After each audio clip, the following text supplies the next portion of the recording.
And we're back with scenario 4 of this Rise of the Red Skull campaign on expert difficulty. I had to try this scenario number 4 Zola quite a few times with Jessica Drew in order to find something that worked. This is a very hard scenario on expert difficulty, probably on normal as well.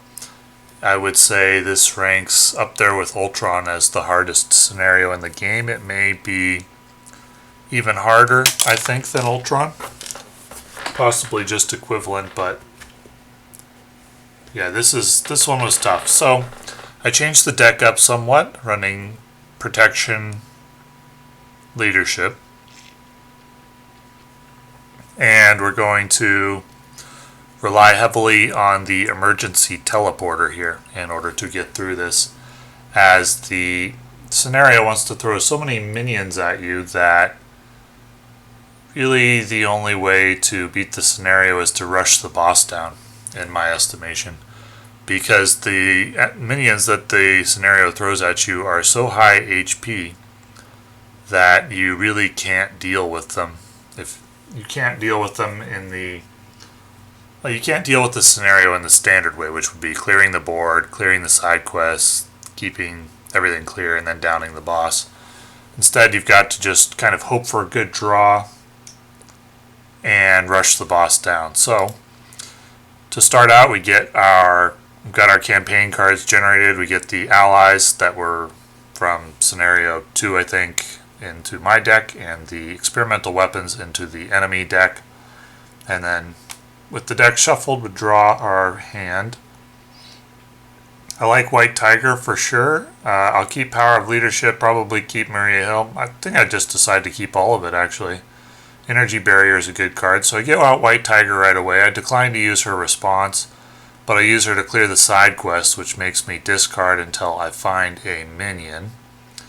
And that minion is going to be Ultimate Bioservant, which is not as bad as Zola's Mutate. That minion may be the toughest one in the game. I'm going to use the emergency teleporter, and I'm going to go get Iron Fist. Iron Fist, one of the best allies in the game. And we're going to use Iron Fist with his Mystic Token to attack Zola for 3 total and get a stun. Now, Iron Fist's response doesn't require a retaliate, but his basic attack does. So the response doesn't say attack on it. It says when Iron Fist attacks, retaliate only procs off of things that say attack on them. So we attack with Iron Fist, we get the Iron Fist Punch on Zola for an additional damage and the stun. Iron Fist ends up with 2 damage overall, 1 for his consequential damage and 1 for the retaliate. We're going to get out Maria Hill as well and use her thwart on the Hydra Prison. Now, Captain Marvel should be in the Hydra Prison at the moment, and she will be in just a sec as soon as I remember that part. In the Hydra Prison goes a hero-specific ally, and Captain Marvel is the only one in my deck. And she costs 4, which is why Hydra Prison started with 5, even though it has that little number 1 there.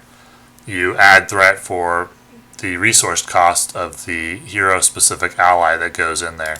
So Captain Marvel costs 4, so it takes 4 threat to get her out of Hydra Prison in addition to the 1 that the scenario starts with. Now I'm going to do 3 damage to Zola with Spider-Woman's basic attack. +1 because I played Iron Fist, and +1 because I played Maria Hill. We ready up. We got 1 threat on the main quest, 1 test counter on there. When 3 test counters come out, it's going to bring another minion into play. And so we remove the stun from Zola. Each of the Bioservants attacked Spider-Woman for 1. And then we've got an Exhaust Your Identity Surge.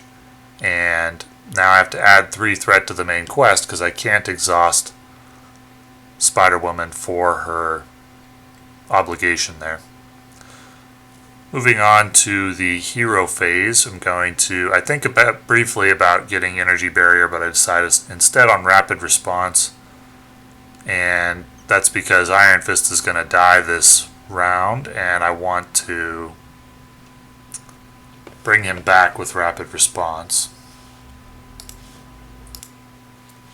So we bring back Iron Fist with 1 damage so that he can continue to stun Zola. We're going to use White Tiger's 3 thwart here to clear the Hydra Prison, and that's when I realized that Captain Marvel should now be on the board and come into my hand because she was in Hydra Prison, and then we remove Hydra Prison from the game. So we got 5 HP left on Zola. I'm going to use Maria Hill and retire her to clear 2 threat, and then I think I'm going to get Girl Hawkeye into play here so I can use her extra damage on Zola each round. Her action is not an attack, so it doesn't proc retaliate. Only actions that are labeled attack proc retaliate, or basic attacks. I'm considering briefly whether I want to play Girl Hawkeye or Energy Barrier, but I decide on Hawkeye. And I'm not going to use her to attack here because if I attacked Zola with her, the retaliate would kill her. So 1 threat, 1 test counter, remove stun, and then 2 damage from the ultimate Bioservants, and then an encounter card which is Pain Inhibitors, which goes on one of the Bioservants, gives that one plus 2 HP and a retaliate. And here I'm going to use White Tiger and retire her, use her for 3 damage on the island of, or 3 thwart. I'm going to bring Shang-Chi in, and I briefly consider using his ability to stun the boss. Ultimately, I decide on using Iron Fist to attack instead, because I do have rapid response in hand. So at this point, I figure, you know what, no, I'm going to bring back that lightning resource. I'm going to not stun with Shang-Chi. Instead, I'm going to stun with Iron Fist, which is going to retire him, but it'll deal 3 damage, stun the boss, and then I bring back Iron Fist again with rapid response. And we got Zola 2 damage away from phase 3.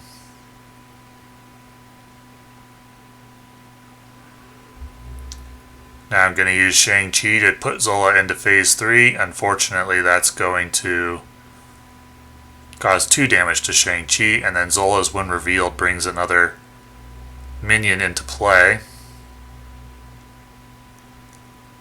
It's going to be a Berserk Mutate, and it does have Quick Strike, so it's going to deal 2 damage, but I'm going to use the Energy Barrier here.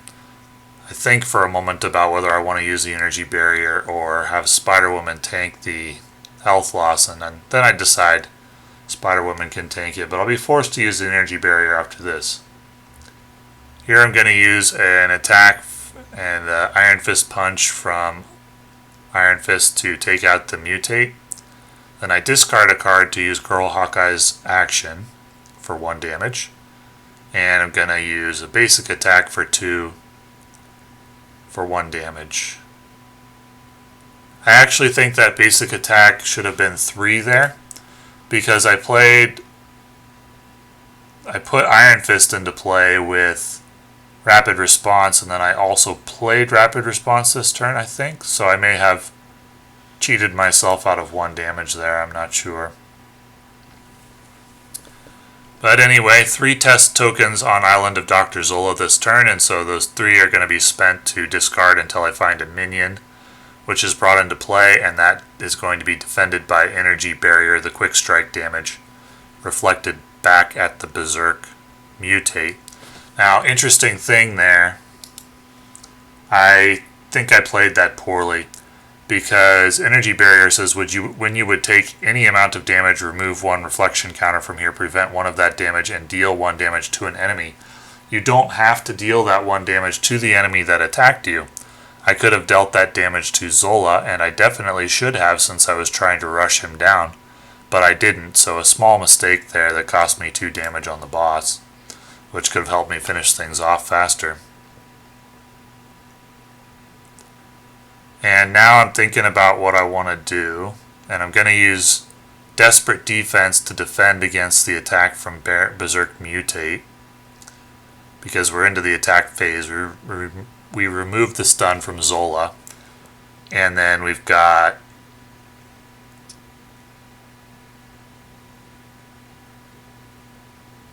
wait, what happened there? Did I miss something? Okay, so I'm going to replay part of this sequence again, because what happened there is I forgot to deal an encounter card.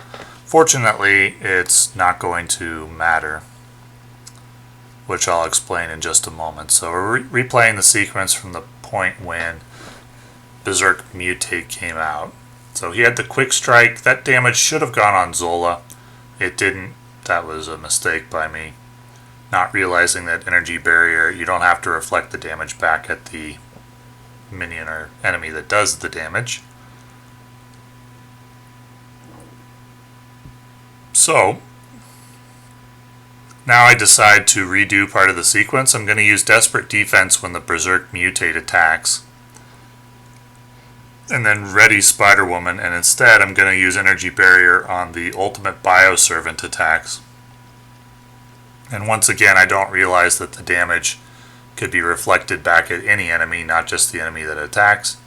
So Zola should be at 10 HP, and the Berserk Mutate should be at 0 wounds, and the Bioservant should be at 1 toughness card. And here I forget to deal the encounter card, but we'll see in a moment that that isn't going to matter. So in the hero turn, I'm going to play Containment Immunity, get a toughness on Spider-Woman, and we're going to deal 3 damage to Zola and stun him. That's going to retire Iron Fist.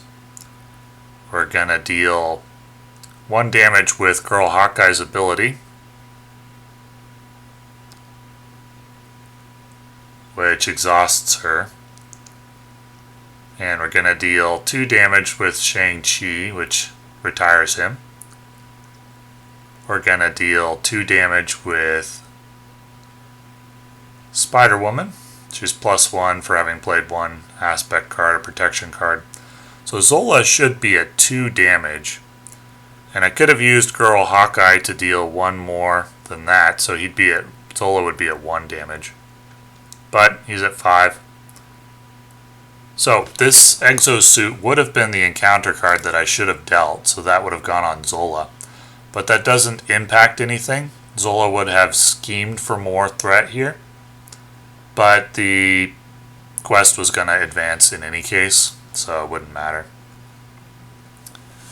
And then when the quest advances, we've got to go find a minion, and it's going to be a Berserk Mutate, but the Quick Strike doesn't go off because the Quick Strike goes off when he engages the hero. And we're in Alter Ego form right now. And then we got an encounter card, which is Zola's Experiments. That shouldn't have been the encounter card. Instead, that should have been the boost card dealt when the villain schemed. And the encounter card should have been whatever the next card was going to be, which would be, we'll take a look since I still have the game board set up. The next encounter card was going to be a pain inhibitor, which would get attached to a minion and wouldn't have any effect on my ability to finish off Zola's hit points. So back to the remainder of the game. All we need is 5 damage, so we'll get out Squirrel Girl. Her response doesn't have attack, so it doesn't trigger Zola's ability. Now, if I had played Energy Barrier properly and attacked with Girl Hawkeye last round, the Squirrel Girl would have finished off Zola this round. I didn't. It cost myself 3 damage, but that's fine because we can just finish him off with what we've got on the board at the moment. Play Rapid Response. Girl Hawkeye will attack for 2 and die to the Retaliate. And then Spider-Woman can attack for 2, and that will end the scenario. So, sorry about forgetting the encounter card, but ultimately it doesn't impact the victory. This is a very, very tough scenario, and kind of gimmicking it down where you ignore the minions that come into play and hope they don't get the attachment that gives them guard seems to me to be the strategy in true solo. At least with Spider-Woman. Spider-Woman, as of right now, I would say that she's a A-tier hero, not an S-tier hero. The 2 S-tier heroes, in my opinion, that I've covered so far are Doctor Strange and Captain America. Then you have the A-tier, which I would say is Spider-Woman and Black Widow. and then the B tier, which would be Iron Man, and the C tier, or which would be everybody else, C, D, or F, would be everybody else. And the only heroes that are viable for the highest levels of content right now are, in my opinion, Doctor Strange and Captain America. Are either of those capable of taking on Expert Zola? Probably. Are they capable of taking on Expert Zola while keeping the board clear? I don't know. Have to try it to see. It's really, really tough because of these attachments that come in that give +2 HP. But anyway, at the end of this scenario is when we have to record our results. And the results that get recorded are: we are engaged with 3 enemies, and so we have to record that in the campaign log. We have to record the remaining HP, which is 4. If the Hydra Prison side scheme is still in play, record the name of each ally underneath it. It is not still in play. If it is not in play, each player in hero form may replace their basic condition upgrade with its improved side, so we get an improved version of basic thwart. And that's it. So in scenario 5, Red Skull, we're going to have to place threat counters on the main scheme for the number of delay counters that were remaining from scenario 2. We're going to be starting with 4 HP unless we take a random obligation, which I'll certainly want to do. And I'll have to deal an encounter card at the beginning because I was recorded as being engaged with an enemy. So, a bit of a handicap going into Red Skull because of the results of the earlier scenarios. But that's alright. So we'll take a moment to set up that scenario and then we'll be back. This ended up being the fastest of any of the scenarios, but definitely the most difficult, and the only way I was able to beat it was by kind of gimmicking it down quickly and utilizing the emergency teleporter and Iron Fist. Would Jessica Drew, Spider-Woman, be capable of taking on Expert Zola without any campaign cards?